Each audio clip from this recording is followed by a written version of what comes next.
آپ دیکھ رہے ہیں سیرت النبی انٹرنیشنل فورم، قسط نمبر 18۔ بعثت نبوی صلی اللہ علیہ وآلہ وسلم سے قبل ترقی یافتہ ممالک کی گمراہیوں کا لرزہ خیز تذکرہ، 15واں حصہ۔ ساسانی خاندان کی حکومت کا آغاز، حصہ چہارم۔ مزید آگے بڑھنے سے پہلے سیرت النبی انٹرنیشنل فورم کے چینل کو سبسکرائب کر لیجئے اور بیل کے بٹن کو دبا دیجئے تاکہ آپ کو آنے والی ہر نئی ویڈیو کی اطلاع ہو سکے۔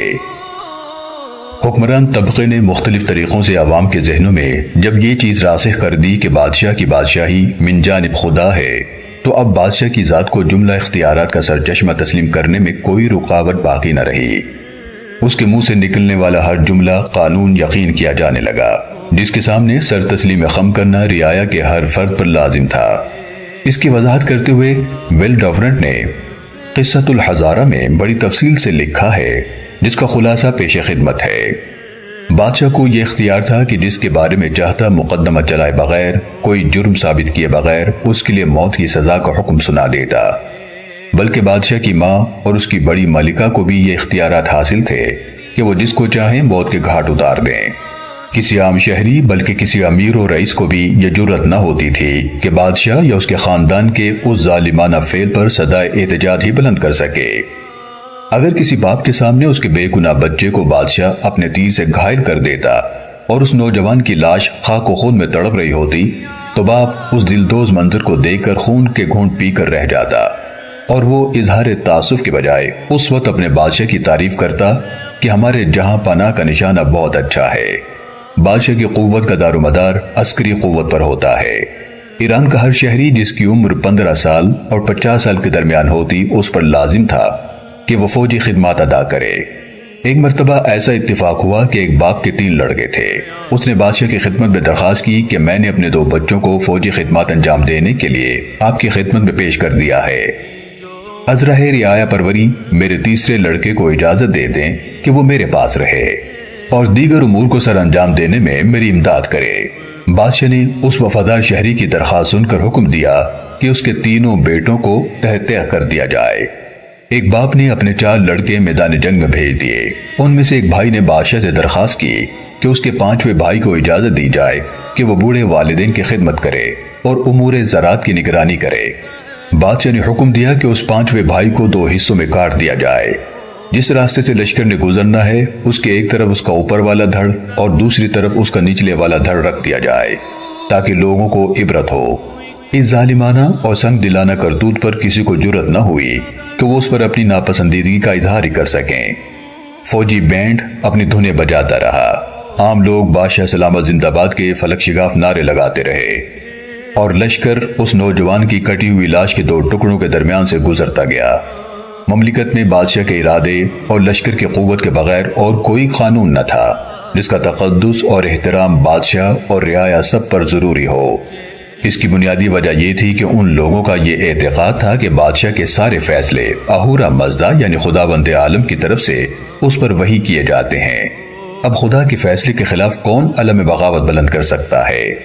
اس طرح انہوں نے اپنی سلطانی کو ہر قسم کے خطرات سے محفوظ کرنے کی کوشش کی، نیز یہ تصور بھی اپنی رعایا کے دلوں میں رائج کر دیا کہ بادشاہی ساسانی خاندان کے افراد کے ساتھ مختص ہے۔ اس خاندان کے علاوہ کوئی شخص بھی بادشاہ بننے کا یا حکمرانی حاصل کرنے کا تصور بھی نہیں کر سکتا۔ جب کبھی ایسا ہوا کہ ساسانی خاندان کے علاوہ کسی نے انان حکومت ہاتھ میں لینے کی جسارت کی، جیسے بہرام گور نے، تو اس کی تمام صلاحیتوں کے باوجود قوم نے اسے ٹھکرا دیا، اور تب آرام کا سانس لیا جب اس کو تہہ کر دیا گیا۔ تخت شاہی حاصل کرنے کے لیے جتنی جنگیں ہوئی ہیں، ان میں دونوں طرف ساسانی خاندان کے ہی افراد تھے۔ اس سیاسی نظریے کے چند فوائد بھی تھے کہ سلطنت کو استحکام میسر آیا، اور ہر غیر کو جرأت نہ ہوتی کہ وہ حکومت کے حصول کے لیے عوام کو برانگیختہ کر کے اپنے ساتھ ملا لے اور ملک میں فتنہ و فساد کی آگ بھڑکا دے۔ لیکن اس سے ایسی خرابیاں بھی نمودار ہوئیں جو ایران کی ترقی کی راہ میں سنگ گراں ثابت ہوئیں۔ بادشاہ اپنے آپ کو مطلق العنان سمجھنے لگے۔ ان کی کسی بات پر اعتراض کرنا ایسا جرم تھا جس کی سزا قتل تھی۔ ایک حیرت انگیز مثال آپ بھی سنیں جو پروفیسر آرتھر نے تبری سے نقل کی ہے۔ جدید بندوبست اور اصلاح مالیات پر غور کرنے کے لیے خسرو نے ایک کونسل منعقد کی۔ اور دبیر خوراک کو حکم دیا کہ لگان کی نئی شرحیں بآواز بلند پڑھ کر سنائے۔ جب وہ پڑھ چکا تو خسرو نے 2 مرتبہ حاضرین سے پوچھا کہ کسی کو کوئی اعتراض تو نہیں ہے؟ سب چپ رہے۔ بادشاہ نے تیسری مرتبہ یہی سوال کیا تو ایک شخص کھڑا ہوا اور تعظیم کے ساتھ پوچھنے لگا کہ آیا بادشاہ کا یہ منشا ہے کہ ناپائیدار چیزوں پر ٹیکس لگائے؟ تیرا یہ حکم کچھ مدت گزرنے کے بعد ظلم و بے انصافی کی شکل اختیار کر لے گا۔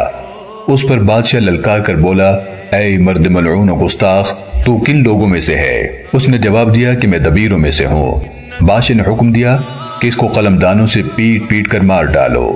اس پر ہر ایک دبیر نے اپنے اپنے قلمدان سے اس کو مارنا شروع کیا، یہاں تک کہ وہ بیچارہ مر گیا، جس کے بعد سب نے کہا، اے بادشاہ، جتنے ٹیکس تو نے ہم پر لگائے ہیں وہ ہمارے نزدیک سب انصاف پر مبنی ہیں۔